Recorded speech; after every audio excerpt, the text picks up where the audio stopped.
The first question is, tell us about your dealership.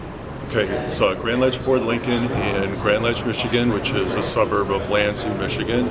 We sell Fords and Lincolns, and about 2,000 a year.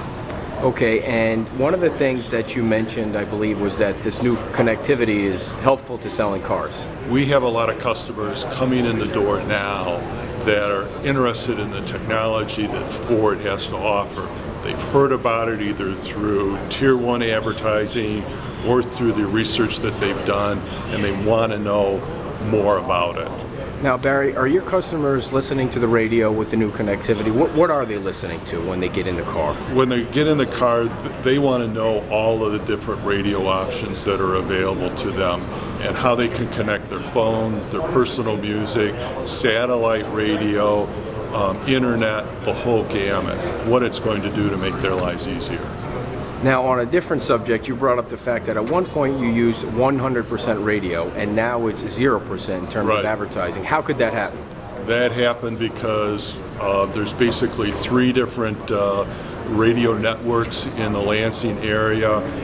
They have a tremendous amount of turnover in their sales reps. I lost trust and confidence in the people during the turnover, and at the same time was convinced that there was other medias that could help my business grow more. Was the radio advertising not working for you, or was it more of the relationships that you were? It was more of the relationships than anything else. I lost confidence that the advertisers were going to do what they said that they were going to do.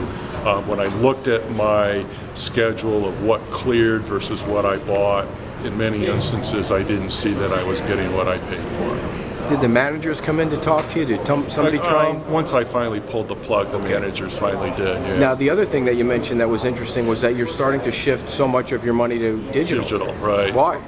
Because that's where people are going. 84% of consumers research on the internet before they come in and buy a car. And the other interesting statistic is just as recent as 5 years ago, customers would shop 3 dealerships before they would buy a car. Right now, the current data is 1.4. So what types of digital is working for you?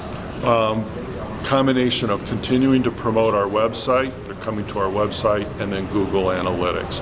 Auto Trader is a big player in the market as well. Have you tried Pandora or other? I have done Pandora, and as I mentioned in the panel, I have seen more results from the Generation Y people, the under the 25-year-old, having heard my spots on Pandora. And what does radio need to do to get back in your good graces? Can they do anything? At this point, I'm happy doing what I'm doing, and I think the ship has sailed, quite frankly. I'm happy doing what I'm doing. You did give some advice to the folks in the audience that were radio people about how they can improve. I think there's 2 things. One is to work on relationship building by providing meaningful information to a dealer that's going to help them grow their business. And then the second thing is get away from advertising a specific deal of the month, but work more on helping them promote their overall business, helping them promote their website and the reputation of the dealership, testimonials, that sort of thing. Do more of an institutional approach rather than a deal of the day approach.